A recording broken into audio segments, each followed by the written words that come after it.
በጣም የሚገርማችሁና በጣም የሚደንቃችሁ ጌታችን ሞትን ድል አድርጎ ከተነሳ በኋላ 40 ቀናት ያስተማረውን ትምህርት ጠንቅቃ የያዘች የኢትዮጵያ ኦርቶዶክስ ተዋሕዶ ቤተክርስቲያን ናት።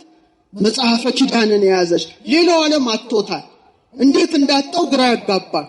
ጌታችን ግን ከተነሳ በኋላ መጽሐፈ ኪዳን ማለት ትልቅ መጽሐፍ ነው። እናንተ የምታውቁት እነዚህ 7ቱ ኪዳናትን ነው። ለምሳሌ ትምህርተ ኅቡዓት የሚባል የኪዳን ክፍል አለ። 9 ኪዳናት አሉ። በእንተ ቅድሳት ዲያቆኑ ሲያነብ ትሰማላችሁ። እግዚአብሔር ዘብርሃናት አዲስ አማኝ ሲመጣ የሚጠመቅበት፣ በሰማይ ያሉ ዲያቆኑ ቅዳሴ ላይ የሚናገረው ቅዳሴ እግዚእን ታውቃላችሁ። ስጋውን ተቀብላችሁ ወደ ደሙ ስትመለሱ ቅዱስ ስሉስ። ይሄ ሁሉ ጌታ ካስተማረው የተውጣጣ ነው እንጂ ትልቅ መጽሐፍ ነው። ለዚህ ነው ዛሬ ዩቲዩብ ላይ ብትመለከቱ በጣም ታዋቂ የፊልም አክተሮች የጌታን የስቅለቱን ፊልም ሰርተዋል። ለምሳሌ ሚል ጊብሰን የሚባል አንድ የሆሊውድ አክተር ዳይሬክት ያደረገው ብዙዎቻችን አይተነው ሊሆን ይችላል። ዘ ፓሽን ኦፍ ክራይስት የክርስቶስ ሕማማት የሚል ፊልም አለ። አሁን ይሄ ሰው ኦን ዘ ሪሰሬክሽን ማለትም የትንሣኤውን መስራት አስቧል። ሲሰራ ግን ጌታ ከተነሳ በኋላ 40 ቀን ያስተማረው የት ነው የሚገኘው ነው? የት ይገኛል? መጽሐፍ ቅዱሱ ምንም አይናገርም። አረገ በአባቱ ቀኝ ተቀመጠ ይላል። ሉቃስ ደግሞ በብዙ ማስረጃ በብዙ ማስረጃ መሲህ ክርስቶስ ያስተማረውን ትምህርት መጽሐፈ ኪዳን ብላ የያዘችው እቺ ታላቅ ቤተክርስቲያን ስለሆነች ለጌታ ትንሣኤ ፊልም ከተሰራ ምንጩ የኢትዮጵያ ኦርቶዶክስ ተዋሕዶ ቤተክርስቲያን ብቻ በመሆኗ ዘኢትዮፒክ ባይብል የኢትዮጵያው መጽሐፍ ቅዱስ ተብሎ ዛሬ የፈረንጆችን ዩቲዩብ ጭምር ዛሬ ለምሳሌ የአርቲፊሻል ኢንተለጀንስ ጊዜ ነው አይደል? ኤአይ ታውቃላችሁ አይደል? ላብራራላችሁ አልችልም። ጊዜው በጣም ፈጥኗል እና ትልቁ ኤአይ ግሮክ ኤአይ ይባላል። የዓለም ትልቁ ባለሀብት ማን ነው? ኤለን መስክ ነው አይደል? ቴክኖሎጂውን የሚመራ ነው። ይሄ ሰው የሰራው በብዙ ቢሊዮን ዶላር ያበለጸገው ሰው ሰራሽ አስተውሎት የሚባል አለ፣ መረጃ የሚሰጥ። ይሄ መረጃ የሚሰጠው ይሄን የኢትዮጵያ ኦርቶዶክስ ተዋሕዶ ቤተክርስቲያን መጽሐፍ ቅዱስን ሲያስገቡለት ተንትኖ በዓለም ላይ ስለ ክርስቶስ ትንሣኤ በብቸኝነት መጽሐፉን የያዘችው የኢትዮጵያ ቤተክርስቲያን እንደሆነች በእውነት ተመስክሯል። ደስ ይበላችሁ። ይሄ ትልቅ ነገር ነው። እንደ ቤተክርስቲያን ቀላል አይደለም። ዓለምን ያነጋገረ ዜና ነው። ስለዚህ በብዙ ማስረጃ መጽሐፈ ኪዳንን አስተምሯል። የሚገርማችሁ አንዱ ትልቁ መጽሐፈ ኪዳን ስለ ጥጦስ ይናገራል፣ ስለ ሐሳዊ መሲህ ይናገራል፣ ስለ ምጽአት ይናገራል። አንዱ ደግሞ እንደ አንቀጽ በእንተ ስርዓትን ያስተምራል። ስለዚህ የክብር ጌታ ንጉሠ ነገሥት ኢየሱስ ክርስቶስ በእውነት የትንሣኤውን እውነት ያረጋገጠበት፣ የሐዋርያትን ፍርሃት ያስወገደበት፣ የቤተ ክርስቲያንን ስርዓት የተከለበትን 40 ቀናት ሙሉ ሐዋርያትን ሲያስተምር ቆየ። ስንት ቀናት?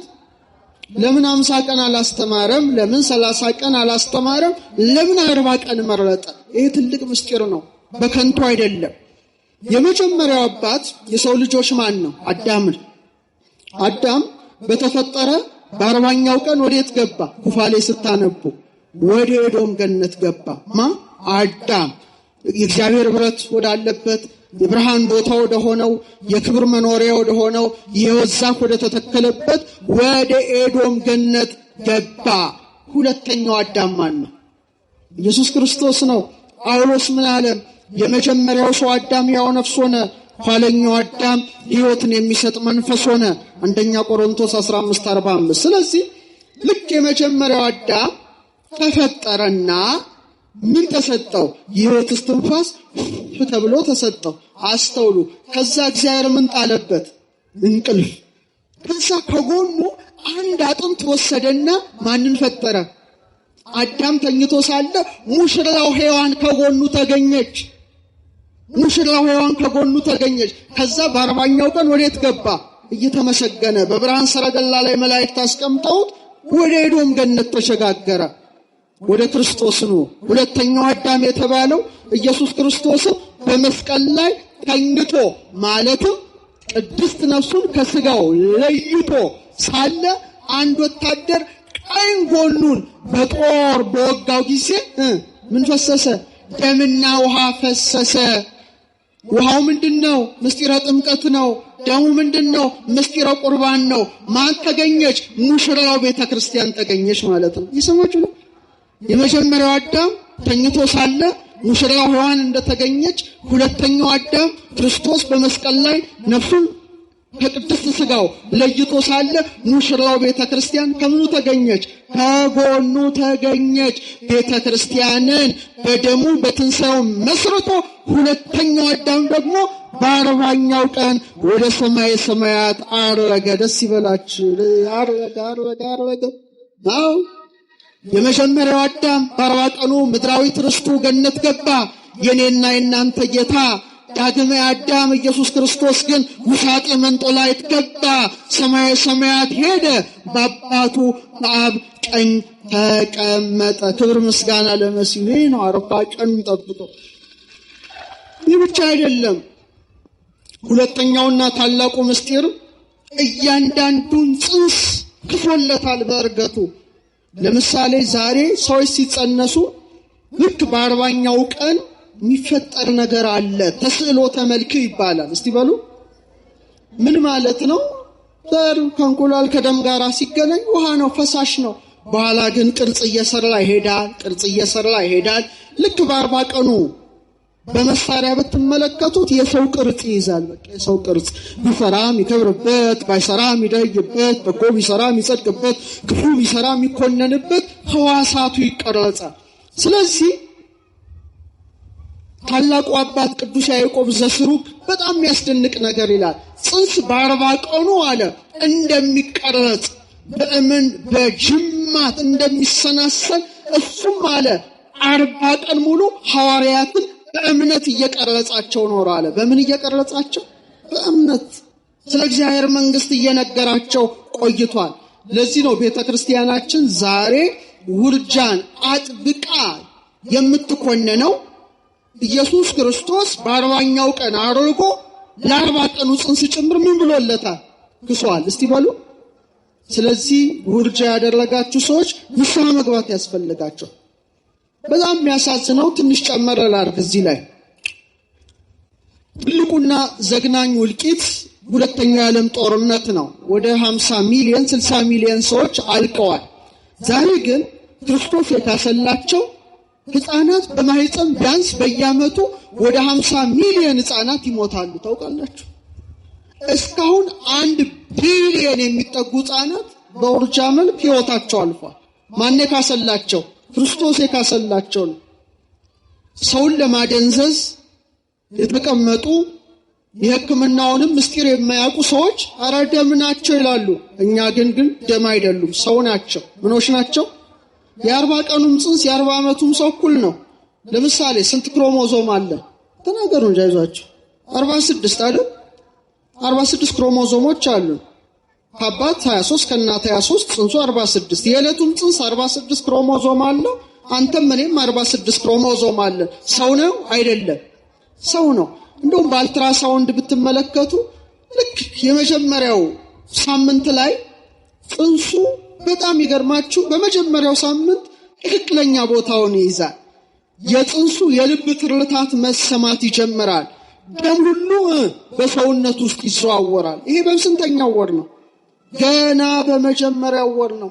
ልክ ሁለተኛው ወር ላይ ሲደርስ 40 ቀኑ ላይ ማለት ነው። ስንቱ ቀኑ ላይ? አቤት ጌታችን! በ40 ቀኑ እንዳረገ ጽንሱ ልክ በ40 ቀኑ አንጎላችን ወይም የሕፃኑ አንጎል ኤሌክትሮ ኢንሴፋኖግራም በሚባል መሳሪያ ሊለካ የሚችል ንዝረት ይፈጥራል። መለካት ትችላል። የ40 ቀን ጽንስ ምኑን? የአንጎሉን ሞገድ ኤሌክትሮ ኢንሴፋኖግራም። ታዲያ አፍንጫው፣ አይኑ፣ ጆሮ፣ እግሩ፣ ጣቱ ሁሉ መታየት ይጀምራል። በስንተኛው ወር? የ2 ወር ጽንስ የራሱ የሆነ አሻራ እንዳለው ታውቃላችሁ? ወንጀል ቢሰራ ይያዝ ነበረ፣ ግን አይሰራም። ማህፀን ውስጥ ነው። በጣም ይገርማል። ምላሱን መንካት ይችላል። የ2 ወር ጽንስ 3ኛው ወር ላይማ ስትሄዱ መዋጥ ይችላል፣ መንቀሳቀስ ይችላል፣ እጁን መጥባት ይችላል። አሚኒዮቲክ ፈሳሽ እየጠጣ ሽንቱንም መሽናት ይችላል። አካላዊ ህመም ይሰማዋል። አራተኛው ወር አካባቢ ብትሄዱ ክብደቱ 6 እጥፍ ያድጋል። ፈጣን እድገት ነው። እስከ 10 ኢንች እድገት ያሳያል። የእናቱን ድምጽ ለይቶ ያውቃል። ምን ውስጥ ሆኖ? እናቶች ልጆቻችሁን ታጫውታላችሁ? እናንተ ወልዳችሁም አታጫውቱት። አሁን እስቲ አንድ ጥያቄ ልጠይቃችሁ። እስቲ ህፃናት ነጭ ወረቀቶች ናቸው አይደሉም? እስቲ ናቸው የምትሉ አጨብጭቡ። ማን ነው ግን ይሄን ያስተማራችሁ? ታውቁታላችሁ? ዝም በገገማ ነው አይደል? ህፃናት ነጭ ወረቀቶች ናቸው የሚል አንድ ፈላስፋ፣ እንግሊዛዊ ፈላስፋ ነውና ጆን ሎክ ይባላል። ዴቨሎፕመንታል ሳይኮሎጂ የሚባል ትምህርት አለ። ኮርሱን ወስጄው ነበርና እዛ ላይ ታቡላ ራስ የሚባል ፍልስፍና አለው። ነጭ ወረቀት ማለት ነጭ ነጠላ ብላችሁ አስቡት። ነጠላ ላይ ነጭ ነጠላ አሁን የነጭ ነው አይደል? ባዶ ነው አይደል? ቀለም አለው ብሎ ነጭ ነው። ባዶ ናቸው ማለት ነው። ነጭ ወረቀት ማለት ምን ማለት ነው? ምንም አያውቁ ባዶ። ኧረ በስመ አብ! እንዴት አይነት ሞኝነት! ባዶ ናቸው ማለት ከማህበረሰቡ ጋር ተወልደው በሚያዩት፣ በሚሰሙት፣ በሚዳስሱት ዕውቀት ያገኛሉ እንጂ ባዶ ናቸው የሚል ትምህርት ነው። እና እኛም በተለምዶ ህፃናት ነጭ ወረቀቶች ናቸው እንላለን። ሞኞች ነን እንዴ? አይደሉም። ምንለውን ማወቅ የለብን? ቤተ ክርስቲያን ግን ይህን አታስተምርም። ህፃናት ነጭ ወረቀቶች አይደሉም። በማህፀን ያውቃሉ፣ በማህፀን ያመሰግናሉ። ያሬድ አባታችን ድጓው ላይ ምን ይላል? እምከርሰ እሙ አይመረ ሰገደ ወአንፈራጸ። ዮሐንስ በእናቱ ማህፀን አወቀ ይላል። ምን አለ? አረ ነገሩን አልዘለለም፣ አላመሰገንም። በቃ በማህፀን ያውቃሉ። እና አጫውቱ እሺ፣ ልጆቻችሁን ይሰሟቸዋል። ዛሬ አንድ ትልቅ ሳይንቲስት ነው ነበረ፣ ፊቶሎጂስት ነው። ብዙ ዓመት የማህፀን ስፔሻሊስት ሆኖ ሰርቷልና አንድ ቀን ሲነግረኝ ጀርመን ወላጆችን ሰብስበው ጽንሱን እንዲያጫውቱ አደረጉ። ለምሳሌ እናቶች የጸነሱ ሴቶች ናቸውና ድምጽ ስለሚሰሙ ጽንሶች፣ ለምሳሌ ሴት የጸነሳችሁ ከሆነችው ሚሚዬ ደህና ነሽ ወይ? እንደምን ነሽ? መቼ ነው የምትወለጂው? እኔና አባትሽ ናፍቀንሻል። በልብ ትርታዬ ልክ እወድሻለሁ፣ በምጠጣው ውሃ ልክ ደስ ምናምን ሲሉ ህፃናቱ ብድግ ይላሉ። ልክ ሰዓቷን ጠብቀው በገና ሲደረደርላቸው ጥሩ ድምጽ ሲሰሙ ብድግ አልትራሳውንድ ያያቸዋል። እየሰማችሁ ነው? እግዚአብሔር ልንቀስራ ለምን ጸነስኩ እያለች የምትበሳጭ ከሆነች ደግሞ ይሰማዋል። በልቧ ምት ይሰማዋል። ጽንሱ ይጨነቃል። ካደገ በኋላ ከሰው የማይገናኝ ብቸኛ ህፃን ይሆናል። እየሰማችሁ ነው? እግዚአብሔር ልንቀስራ። ታዲያ ጌታችን ንጉሳችን ብርሃናችን ይሄንን ሁሉ ነው ያደረገው። በ5 ወርማ ከፈለጋችሁ ቆዳቸው፣ ጠጉራቸው፣ ጥፍራቸው ያድጋል። ህልም ማለም ይችላሉ ይላል ሳይንስ። ትዝ ይላችኋል ማህፀን ውስጥ ሆናችሁ ያያችሁትን በአርኤም ራፒድ አይ ሙቭመንት ላይ እሺ ተውትሽ፣ እሱ ውስጥ አንገባ። ብቻ ያዕቆብ ዘስሩግ ምን ይላል? ጽንስ አለ በ40 ቀኑ በማህፀን ውስጥ ሙሉ ቅርጽ እንደሚይዝ አለ። ጌታም በእነዚህ በ40 ቀናት በሐዋርያት ልቡና ውስጥ የነበረውን የእምነት ቅርጽ ቀረጸ። ለእኛም ይቅረጽልን ንጉሳችን ኢየሱስ ክርስቶስ፣ ሕይወታችን ኢየሱስ ክርስቶስ ነው። አዳም አፍንጫ ጸጋ እንደተሰጠው አዳም ይህን ጸጋ እንዳገኘ ለሐዋርያት ደግሞ ልክ በእርገቱ ጊዜ ባለባቸው ንሱ መንፈሰ ቅዱሰ መንፈስ ቅዱስን ተቀበሉ በማለት በእውነት ያን ስርዓት ማናከናወነ? ክርስቶስ አምላካችን። እስቲ ስሙን ጥሩት፣ ድገሙት እስቲ። በኋላ ልክ 40ኛው ቀን ሲፈጸም ሉቃስ ምን ብሎ ጽፎልናል? እስከ ቢታንያ አወጣቸው ይላል። እስከምን? ቢታንያ። ቢታንያ በምንድን ነው የምታስታውሷት? እኔ ቅድስት ሀገር ኢየሩሳሌም ሲሄድ መጀመሪያ የረገጥኩት ጌታ ያረገበትን ቢታንያን ነውና እስካሁን ትዝ ይለኛል። መጀመሪያ ዛሬ ስንት ዓመት በፊት ማለት ነው። ቢታንያ እነ ማርያ እነ ማርታ እና አልዓዛር ይኖሩበት የነበረ፣ አልዓዛርን ከሞት ያስነሳበት፣ ጌታ ብዙ ጊዜ ይገኝበት የነበረ የፍቅር ቦታ ነው አይደለም? ትንሣኤና ሕይወት የሆነው ክርስቶስ አልዓዛርን ያስነሳበት ታላቅ ቦታ ናት። ቢታንያ የፍቅር ቤት ናት። ቢታንያ አልዓዛር የተነሳባት ናት። ቢታንያ እንግዳ የመቀበል ስፍራ ናት። ቢታንያ የእርገት ጉዞ መጀመሪያ ናት። ጠንቅቆ ቢታንያ አለ። ልክ ቢታንያ ቅድስት ሀገር ኢየሩሳሌም ስትሄዱ ከደብረ ዘይት ግርጌ ናት። ከምን ግርጌ? ምስራቃዊት አካባቢ ላይ የምትገኝ ስፍራ ናትና የጌታ ሕማሙም የጀመረው በደብረ ዘይት ግርጌ በምትሆን በጌቴሴማኒ ነው። እዛ ቦታ የኔና የናንተ ጌታ ደሙ ላቡ ታይቷል፣ ተይዟል፣ መከራ ተቀብሎበታል። ትሕትናና መከራ በተቀበለበት ቦታ የትንሣኤው ጌታ ወደ ሰማይ አረገ። ክብር ምስጋና ለስሙ። ይሄ እንግዲህ እሱ ነው። ወዲያው እጆቹን አነሳ ይላል። ምኖቹን አነሳ? ሊቀ ካህናት ነው። የጥንቱ ሊቀ ካህናት መስዋዕት አቅርቦ ከጨረሰ በኋላ እጆቹን ዘርግቶ ማንን ይባርክ ነበረ? ሕዝቡን ይባርክ ነበረ። በዘሌዋውያን 9:22 ላይ አሮንም እጆቹ ወደ ሕዝቡ አንስቶ ባረካቸው ይላል። ጌታችንም ዘላለማዊ ሊቀ ካህናት ነውና በችንካር በተበሳ መዳፉ ሐዋርያትን ባረከ። ያ መዳፍ ጽኑ መዳፍ ነው። ያ መዳፍ በመስቀል ላይ የተዘረጋ መዳፍ ነው። ያ መዳፍ የተቸነከረ መዳፍ ነው።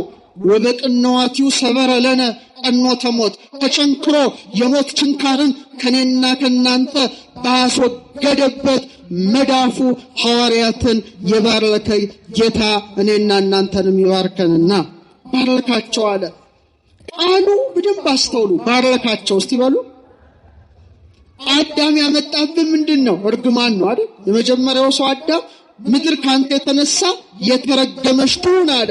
ሁለተኛው አዳም ወደ ሰማይ በሚያደርግበት ጊዜ ምን አላቸው? ባረካቸው። እርግማኑ ተወገደ፣ በበረከት ተቀየረ። እልል አያስብልም? መርገም የለም። የሰው ልጅ ተፈጥሮ እርግማን ምክንያት እንደወደቀ መሲህ ክርስቶስ ደግሞ በበረከት መለሰው። እርግማኑን በእርገቱ በበረከት የለወጠ የኔና የናንተ ጌታ ኢየሱስ ክርስቶስ ነው። ሲባረካቸውም ወደ ሰማይ አረገ ይላል። ምን እያለ? እየባረካቸው። እስቲ በሉ። ሲባረካቸውም በሉ ከነርሱ ተለይቶ ወደ ሰማይ አረገ። ሉቃስ 4:51 ባርኮ አልጨረሰም። እየባረካቸው ነው ወደ ላይ ያወጣው ማለት በረከቱ ይቀጥላል ማለት ነው። ባርኮ አልጨረሰም። እየባረካቸው መሄዱ ምንድነው? እስከ ዕለተ ምጽአት ድረስ የሱ በረከት በምእመናን ላይ የሱ በረከት በቤተ ክርስቲያን ላይ ጸንቶ ይኖራል እንጂ የተቋረጠ በረከት የተሰጋ ጸጋ አይደለም። ደስ ይበላችሁ። ያ ጸጋ ያ በረከት በእኔና በእናንተም ላይ አለ።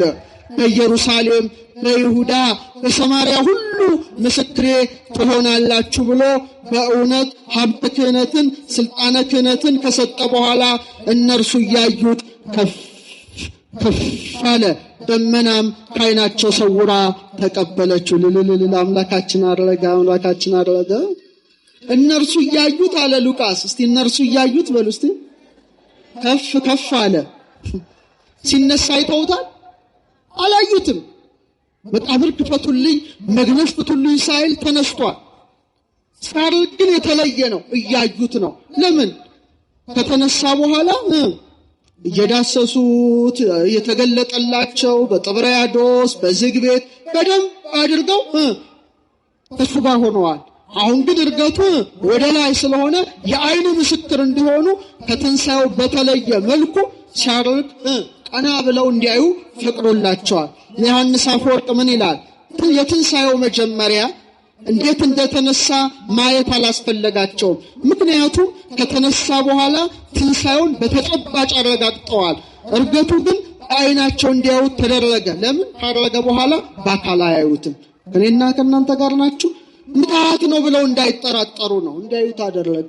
እንደ ኤልያስ በድንገት የተነጠቀ አይደለም። የኤልያስ ጌታ በመሆኑ እውነት ደመናም ከዓይናቸው ሰውራ ተቀበለችው። አያችሁ? ምን ደመና? እስቲ በሉ። ደመና የእግዚአብሔር ምስጢር ነው። ሙሴ በሲና ተራራ ከእግዚአብሔር ጋር ሲገናኝ ምን ነበረ? ደመና ነበረ። የጌትነቱ መገለጫ ነው። ታቦር ተራራ ላይ ብሩህ ደመና ሸፈናቸው ይላል። ደመና የጌትነቱ መገለጫ ናት። ዛሬም በእርገቱ ደመናዋ የንጉሱን ክብር ገለጠች። በእውነት በሰማይ ደመና ወደ ላይ የወጣው ክርስቶስም ዳግመኛ በምን ይመለሳል? በሰማይ ደመና ይመለሳል። በእርገት ደመና ሰወረችው፣ በምጽአት ደግሞ ደመና ትገልጠዋለች። ለምን? የሰማይና የምድር ጌታ እሱ ማን ነው? ኢየሱስ ክርስቶስ ነው። በእርገቱ ሐዋርያት ብቻ ተመለከቱት፣ በምጽአት ግን የሁላችንም ዓይን ያየዋል። በእርገት በአብ ቀኝ ተቀመጠ፣ በምጽአት ግን በታላቅ ክብር በሕያዋንና በሙታን ላይ ለመፍረድ ይመጣልና ሐዋርያት ትኩር ብለው ሲመለከቱት አለ። ምን ብለው ሲመለከቱት? አቤት ናፍቆት! የሐዋርያት ናፍቆት! ኢየሱስ ክርስቶስ እንዴት ነው የሚያዩት የነበረው? ትኩር ብለው ሲመለከቱት። ከነሱ ሲለያቸው ልባቸው አዝኗል ማለት ነው። ዛሬ እኔና እናንተ ክርስቶስን ትኩር ብለን ነው የምንመለከተው ወይስ ቲክቶካችንን ነው አተኩረን እያየን ያለ ነው? የሐዋርያት ዓይን ያደረገውን ክርስቶስን ያያል።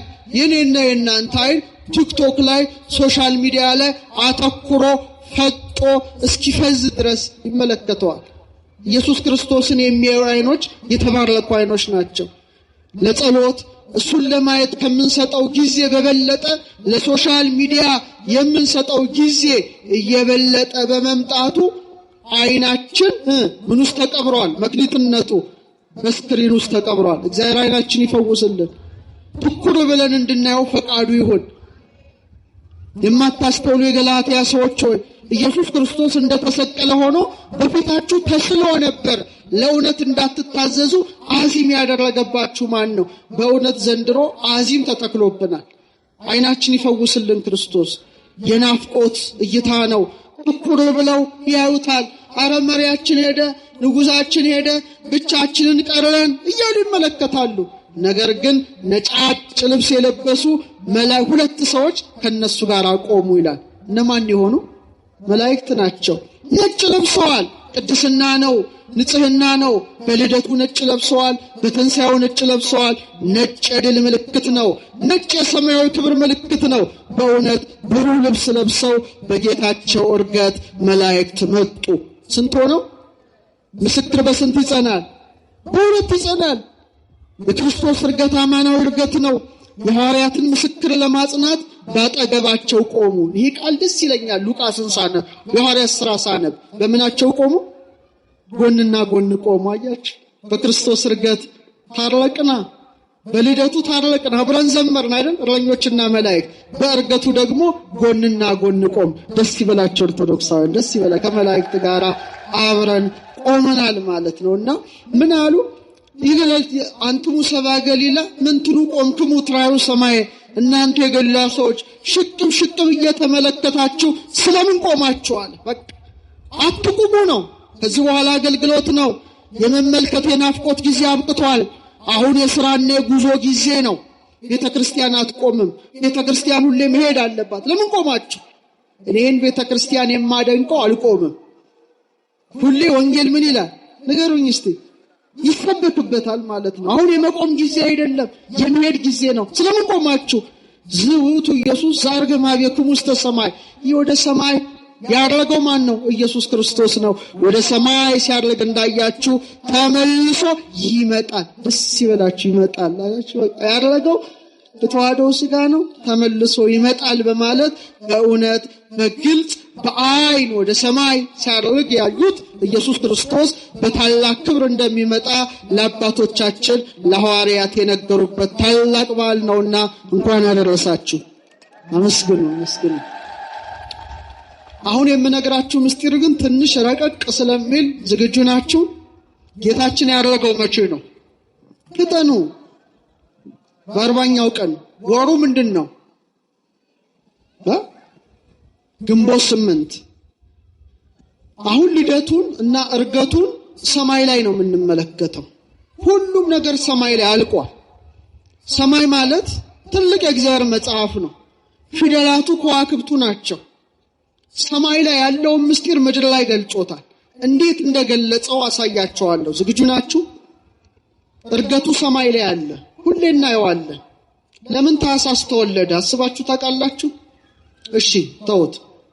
ሰማያት ይነግራ ስብሐተ እግዚአብሔር፣ ሰማያት የእግዚአብሔርን ክብር ይናገራል ይላል መጽሐፍ። ፀሐይ የተፈጠረችው በስንተኛው ቀን ነው? አረጣቴን አሳየኋችሁ። በ4ኛው ቀን ነው። በስንተኛው ቀን? አስተውሉ፣ በጣም አስተውሉ። እሺ ፀሐይ በ4ኛው ቀን መጣ። ስንት አቅጣጫ አለ? ምስራቅ፣ ምዕራብ፣ ሰሜን ደቡብ ስንት 4 ታላላቅ ከዋክብት አሉ። ስንት ወራት አሉ? 12። ስንት የወራት መጋቢዎች ከዋክብት አደረገ እግዚአብሔር ከፀሐይ ጋር የሚሄዱ 12 መገብታ ወራ። በቃ ጨረሰው እኮ ወንጌል ሰማይ ላይ ያለቀ። ፀሐይ በስንተኛው ዕለት ተፈጠረ? መጣ። ንገሩኛ ፍጠኑ። በአራተኛው ቀን እንደመጣ የኔና የናንተ ፀሐይ ኢየሱስ ክርስቶስም ልክ በአራተኛው ትውልድ ላይ መጣ። ያዕቆብ ስንት ልጆች አሉት? 12። የመጀመሪያው ልጁ ማን ነው? ሮቤል። ሁለተኛው ማን ነው? ስምዖን። ሶስተኛው ማን ነው? ሌዊ። አራተኛው ማን ነው? ይሁዳ። ልክ በአራተኛው ትውልድ እውነተኛው ፀሐይ መጣ። ፀሐይ ካለ 4 ሊቃነ ከዋክብት ፀሐይን እንደሚያጅቡ ስንት ወንጌላውያንን መረጠ? ማቴዎስ፣ ማርቆስ፣ ሉቃስ፣ ዮሐንስ። 12 ከዋክብት ፍኖተ ፀሐይ አለ። ኤክሊፕቲክ ይባላል። እኛ በአስትሮኖሚው ትምህርት ኤክሊፕቲክ ማለት ፀሐይ የምትጓዝበት መንገድ ነው። ፍኖተ ፀሐይ ይባላል ባቡሻሩ። 12ቱ ከዋክብት ዓመት ውስጥ ይከተላሉ ፀሐይን። የሰማችሁ? ስንት መንፈሳውያን ከዋክብት መረጠ እሱ? ኧረ 12 ማናቸው? ሐዋርያት። ልክ እንደ 4 ወቅቶች 4 ወንጌላውያን፣ እንደ 12 ወሮች 12 ሐዋርያት መረጠ። አለቀ። በስንተኛው ወር ተወለደ? መስከረም፣ ጥቅምት፣ ህዳር፣ ታኅሳስ። ያስተዋላችሁ ነው? በጣም ጥሩ፣ በጣም ጥሩ። ታኅሳስ ላይ የሚከሰት ነገር ምን አለ እስቲ ንገሩኝ። ሰማይ ላይ ረዲያ አይደለም። የገና ጀንበር ቶሎ ይመሻል አይደል? በጣም ቶሎ ነው የሚመሻው። በጣም ቶሎ አውሮፓማ ቶሎ ነው የሚጨልመው። እኛ ጋር እንደውም እንትን ላይ ስላለን ነው ኢኩዌተር ላይ ስላለን እንጂ ሌላው ዓለም ቶሎ ይጨልማል። ኢየሩሳሌም ስትሄዱ ደግሞ ክረምት ነው የተወለደበት። በጣም ቀኑ የሚያጥርበት፣ ሌሊቱ የሚረዝምበት፣ ቅዝቃዜ በረዶ ባለበት ወቅት ነው ጌታ የተወለደው። ያረጋው ግን በተቃራኒ ነው። በደንብ አስተውሉ። አሁን አንድ ጥያቄ ልጠይቃችሁ። መብራት በደንብ የሚያበራው ከፍ ብሎ ሲሰቀል ነው ዝቅ ብሎ? ከፍ ሲል ብርሃኑ ይታያል፣ ዝቅ ሲል ትንሽ ነው። አያችሁ፣ ታኅሳስ በእኛ ትምህርት ርደተ ፀሐይ እንለዋለን። ፀሐይ ከምህዋሯ ዝቅ ትላለች። ግንቦት ሰኔ ጀምሮ ግን ርደተ ፀሐይ ከፍ ብላ ታበራለች። ስለዚህ ቀኑ ይረዝማል አይደል? ታኅሳስ ላይ ቶሎ ነው የሚጨርሰው። ያዕቆብ ዘሥሩግ ምን ይላል? ተመልከት ይላል የሥነ ፍጥረት ጌታ። ፀሐይ ከምህዋሯ ዝቅ በምትልበት ወር እውነተኛው ፀሐይ ዝቅ ብሎ በከብቶች በረት ምን ሆነ? ተወለደ። ዛፎች ቅጠላቸውን በሚያረግፉበት ወቅት ማን ተወለደ? ክርስቶስ ተወለደ። ሁሉም ጸጋው ረግፎ በነበረበት ሰዓት የኔና የናንተ ጌታ ዝቅ ብሎ ተወለደ። ዊንተር ሶልስቲስ ይባላል። ግንቦትና ሰኔ ላይ ግን ይለወጣል። ግንቦት ምን ይሆናል? ብርሃኑ እየጨመረ እየደመቀ ፀሐይም ከምህዋሯ ከፍ እንደምትል እውነተኛው ፀሐይ እየተመሰገነ ወደ ሰማይ አረገ። ክብር ምስጋና ለስሙ። ነቀሄ ነው። ስለዚህ ፀሐይ ዝቅ በምትልበት ወር መሲሁ ፀሐይ ክርስቶስ ተወለደ። ፀሐይ ከፍ በምትልበት ወር እርገቱን አደረገ። ይህን ምስጢር ማወቅ በጣም በጣም በጣም ያስፈልጋል። አሁን ጨለማ ተወግዷል፣ ቀኑ ረዝሟል። በክርስቶስ እርገት ጨለማው ዲያብሎስ ተሸንፏል። የኃጢአት ጨለማ ርቋል። የሞት ጥላ ተገፏል። ክብር ምስጋና ላደረገው ንጉሥ። ሌላው በጣም የሚያስደንቃችሁ ያረገበት ቀን መቼ ነው? ሰኞ ነው? እሁድ ነው? መቼ ነው? ሐሙስ ነው። ለምን ሐሙስ አደረገ? ዝም ብሎ ሐሙስ አላደረገም። ሐሙስ 5ኛ ዕለት ነው። በስነ ፍጥረት ለመጀመሪያ ጊዜ የበረከት ቃል የተነገረው ሐሙስ ነው። በባህር ውስጥ የሚንቀሳቀሱ በልብ የሚሳቡ በእግር የሚሽከረከሩ በደመ ነፍስ ሕይወት ሕያዋን ሆነው ጸንተው የሚሮሩትን የባህር ፍጥረታትን ፈጥሮ ወደ ሰማይ የሚበሩ አዕዋፍን ፈጥሮ ምን አለ? ብዙ ተባዙ፣ የምድርን ውሃ ሙሉ፣ ወፎችም ይብረሩ ብሎ ባረከ። ምን አላቸው? ባረከ። ሐሙስ እንደባረከ የመብረር ጸጋን ለማን እንደሰጠ? ለአዕዋፍ እንደሰጠ በኃጢአት ምክንያት ክንፋችን ተሰብሮ መሬት ላይ የወደቀውን የሰውን ልጅ ባህሪ ክርስቶስ ባህሪ አምላክ አድርጎ ከመለኮቱ ጋር አዋህዶ በተዋህደው ሥጋ ወደ ሰማየ ሰማያት አረገ። ለሐዋርያትም የበረከትን ቃል ሰጠ። ክብር ምስጋና ለስሙ። ይህ ትልቅ ነገር ነው። ለዚህ ነው ሐሙስ ምን ይላሉ ሊቃውንት? ደመ ነፍስ ከሌላት ባህር በደመ ነፍስ ሕይወት ሕያዋን የሆኑ ፍጥረታት ተገኙ ይላል። እኛስ ሐዋርያትስ ከጎኑ በፈሰሰው ውሃ ምን ያገኙ ናቸው? ልጅነትን የተቀበሉ። ለሐዋርያት አክናፈ ጸጋን ሰጠ። በረሩ፣ ብዙ ተባዙ እንዳለ ያ የበረከት ጸጋ እያደረገ የሰጠው ጸጋ እኔና እናንተን አብዝቶናል። ስለዚህ አባ ጊዮርጊስ እንዲህ አለ። እስቲ አብረን እንበለው። በጨርቅ በሉ እስቲ። አይሰማም። የጠቀለሉት ይህ ሥጋ በኪሩቤል ክንፎች ተጋረደ። መልስ በጉልበት ያቀፉት፣ ኧረ እባካችሁ በሞቴ በጉልበት ያቀፉት ይህ ሥጋ በእሳት ሰረገላ ተቀመጠ። በዚህ ዓለም የተራበ የተጠማ ይህ ሥጋ እህል መብላት ወይን መጠጣት ወደሌለበት ወደ አርያም ከፍታ ወጣ። በሊቀ ካህናት በጲላጦስ አገልጋዮች በጥፊ የተመታ ይህ ሥጋ የሰማይ ሰራዊት የእሳት ክንፎች እየተርገበገቡለት በአብ ቀኝ ተቀመጠ። ተቀመጠ። ሐሙስ ትዝ ይላችኋል? ምን አድርጓል ጌታ? የሐዋርያትን እግር አጥቧል። ፍቅሩን አሳይቷቸዋል። ሥጋውን ደሙን አቀብሏቸዋል። ሐሙስ ተይዟል። በጥፊ ተመቷል። ግን የሚገርመው ሐሙስ የተያዘ መከራ የተቀበለ የትህትናን ሥራ ያሳየው ራሱ ጌታ ሐሙስ ደግሞ በታላቅ ክብር ወደ ሰማይ አረገ። ክብር ምስጋና ለስሙ። ሕማሙን ከዕርገቱ ጋር። ሌላው ለሐዋርያት ጊዜ ሰጥቷቸዋል። ምን ሰጥቷቸዋል? ጊዜ ሰጣቸው። ጊዜው ምንድን ነው? የ10 ቀን ጊዜ ማለት ነው። ባረገ በ10ኛው ቀን ምንን ይሰጣል? መንፈስ ቅዱስን ይልካል። ምንን ይልካል? መንፈስ ቅዱስን ይልካል። እስቲ ያን ነገር እላችን ላይ እንመልከተውና በ2 ደቂቃ ትምህርት ልደምድም። በስንተኛው ቀን ባረገ? በ10ኛው ቀን። ስለዚህ ሲቆጠር 10 ቀን የሚሆነው ሐሙስ ቢያደርግ ነው። 10 ፍጹም ቁጥር ነው። 10 ምን ቁጥር ነው? ፍጹም ቁጥር ነው። ያደረገውም 8ኛው ቀን ነው። ይህን ምስጢር አውቃችሁት? ትንሽ 10 እና 8 ምንድን ነው የሚያገናኘው? 10 እና 8 እሺ ልንገራችሁ። 10ኛው ትውልድ ማን ነው? ከአዳም ጀምሮ ኧረ እባክህ 7ኛው ነው ሄኖክ፣ አዳም፣ ሴት፣ ሄኖስ፣ ቃይናን፣ መላሬል፣ ያሬድ፣ ሄኖክ፣ ማቱሳላ፣ ላሜክ፣ ኖህ ነው። ማን ነው? ድገሙት እስቲ። ኖህ ነው። ኖህ መርከብ ውስጥ ስንት ሰዎች ብቻ ይዞ ተረፈ? 8። ያስተውሉ እንጂ 8። ዝናቡ ስንት ቀን ዘነበ? 40 መዓልት 40 ሌሊት። አሁን ግን በረከት ነው የዘነበው። በረከት ነው። ተመልከት። 40 ቀን አለ፣ 10 አለ፣ 8 አለ። 8 የሕይወት ቁጥር ናት። በ8ኛው ቀን ያደረገው። በስንተኛው ቀን ነው? 8። ለምሳሌ ስንት ዕለታት አሉ?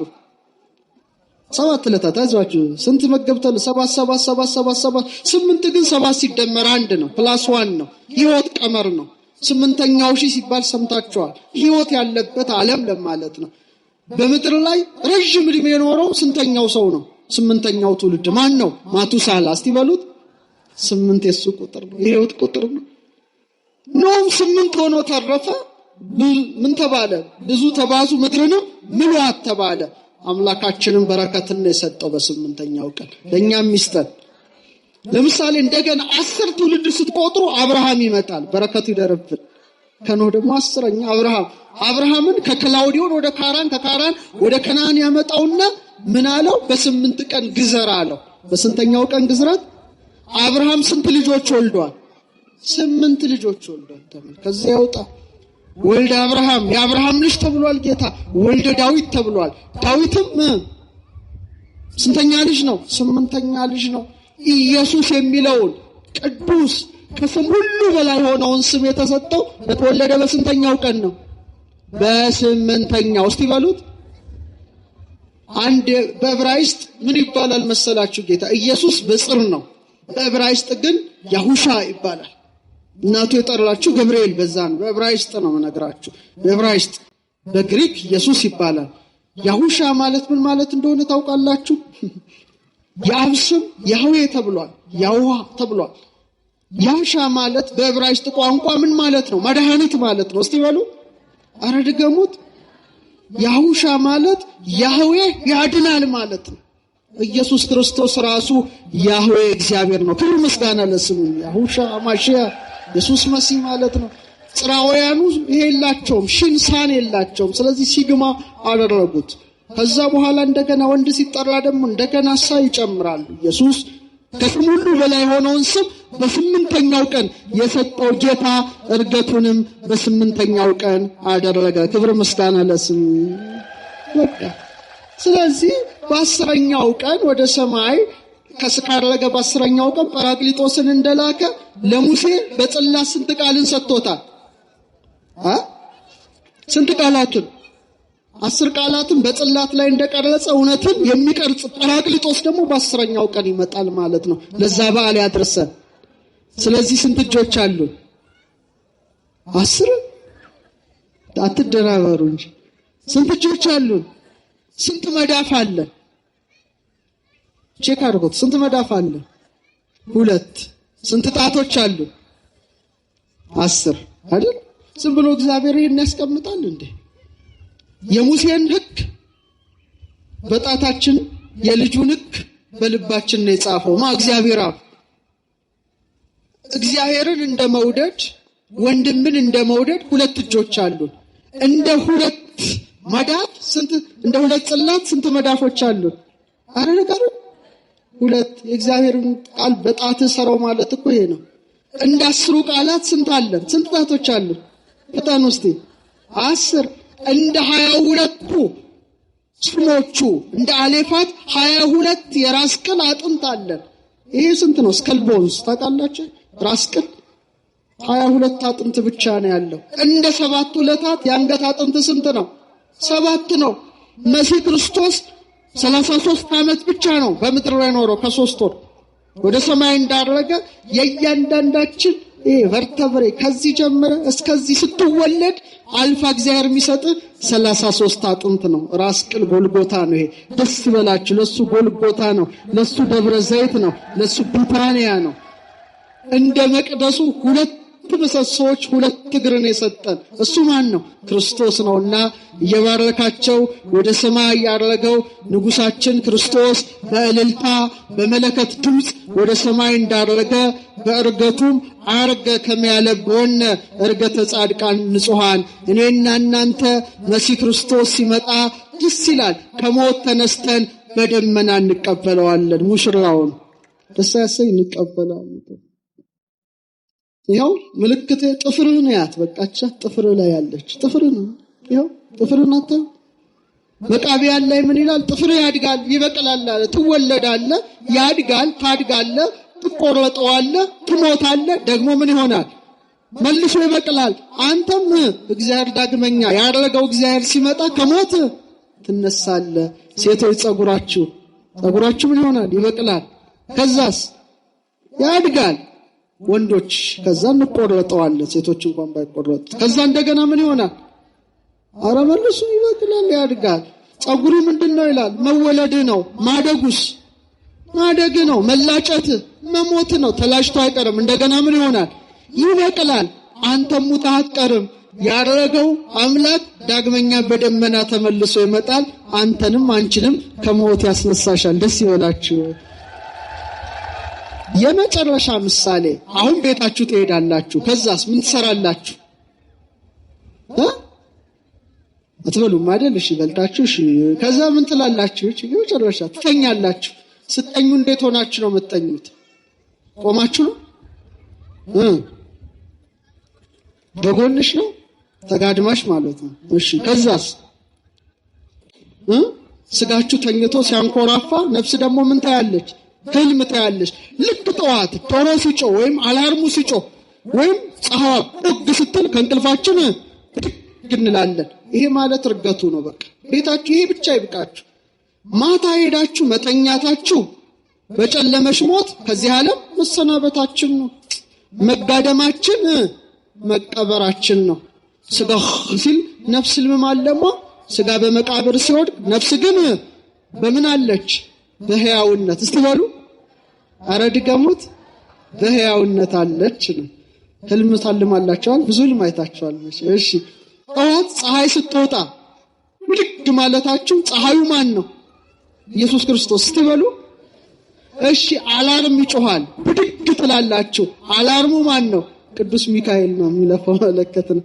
ስለዚህ ወደ ሰማይ ሲወጣ ያያችሁት እሱ ተመልሶ ይመጣል እንዳለው ልክ ፀሐዩ ብቅ ሲል ከእንቅልፍ እንደምትነቁ ያደረገው ኢየሱስ ክርስቶስ ደስ ይበላችሁ ተመልሶ ይመጣል። እኔና እናንተን ይዞ ወደ መንግስቱ ያሸጋግረናል። በዚያም ከሱ ጋራ በደስታ እንኖራለን። ለዚያ ክብር ሁላችንም ያብቃን። ወስብሐት ለእግዚአብሔር።